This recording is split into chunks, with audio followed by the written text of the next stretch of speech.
An electron is fired at a barrier with two slits. Before it hits the screen, it goes through both slits simultaneously. It interferes with itself, like a wave, but the moment you place a detector to see which slit it used, the interference disappears. The act of observation changes the result. This is not a measurement error. It is quantum mechanics. And what happens at that moment of measurement is the deepest unsolved problem in physics. In quantum mechanics, a particle is described by its wave function. The wave function is not our ignorance of where the particle is. It is a complete description of all the positions the particle could be in. Simultaneously, each position has a probability amplitude, a complex number whose square gives you the probability. Before measurement, the electron is genuinely in superposition.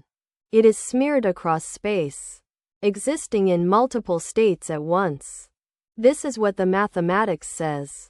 And experiment after experiment confirms it. Here is the measurement problem stated precisely. Schrödinger's equation governs how a wave function evolves over time.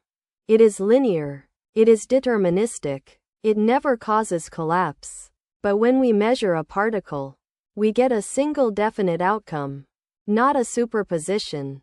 The wave function appears to collapse. The question is, where in the physics does this happen? The equations don't describe it. We add it as an extra rule. This is the measurement problem.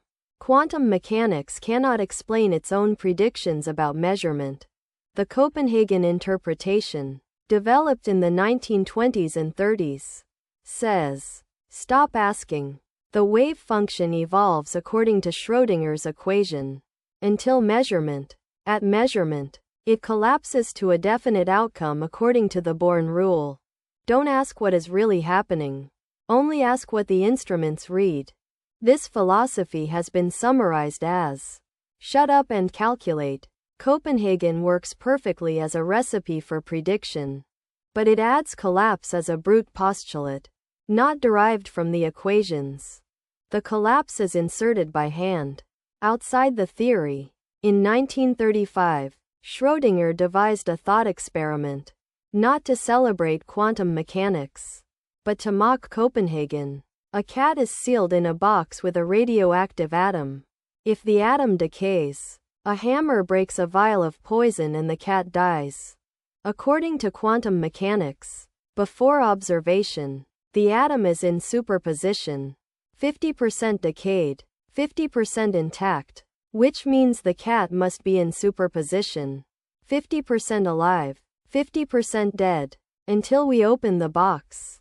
Schrödinger's point, if quantum mechanics is complete, then macro-scale objects, including cats, must also be in superposition, which is absurd.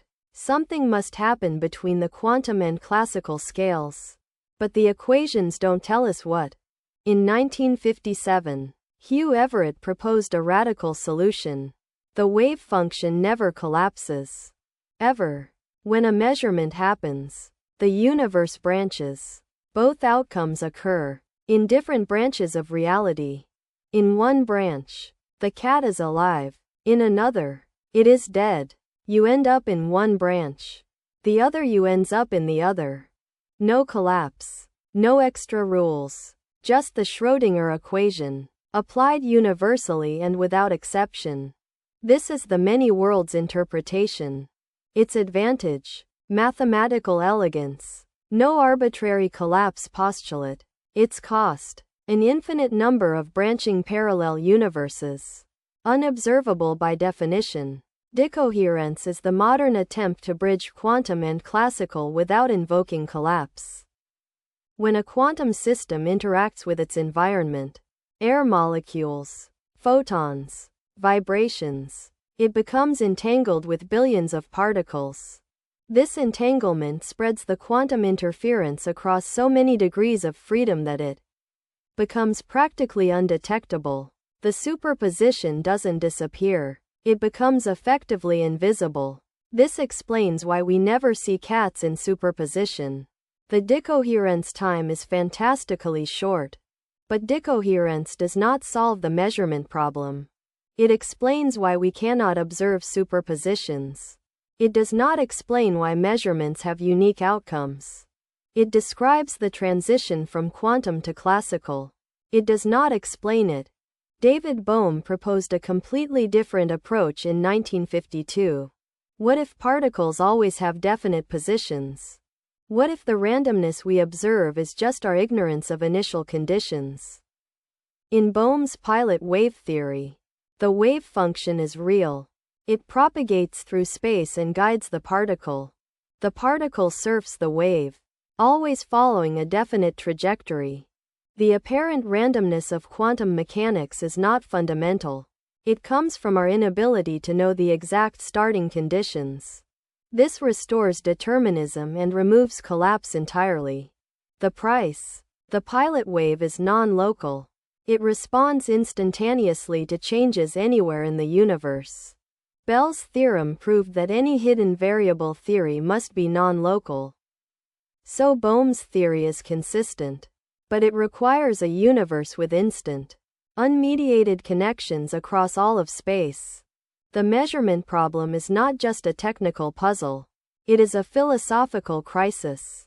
Consider the role of the observer.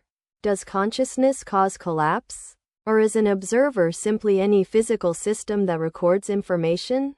Consider the nature of reality. Is the world definite before we look?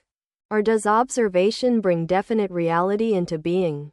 Consider causality. If the cat's fate is undetermined until observed, what caused it to be alive? Nothing in the past caused it. The cause lies in the future act of looking. And consider locality. Entangled particles, separated by any distance, produce correlated outcomes instantaneously. Einstein called this spooky action at a distance and refused to accept it. Experiments proved him wrong. Entanglement is real. The world is non-local. These are not metaphysical musings. They are open scientific questions with experimental consequences. A 2019 survey of Quantum Foundation's researchers found no consensus. Copenhagen leads with about 39%. Many worlds follows at 20%. Decoherence-based views get around 11%. Bohmian mechanics, 4%. The remaining quarter chose something else. Or no view at all.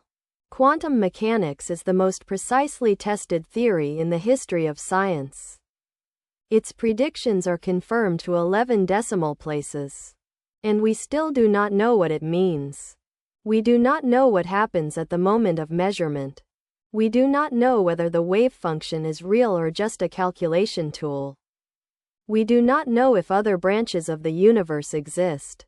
The experiment that broke our classical intuition about reality was done 100 years ago. We are still arguing about what it proved.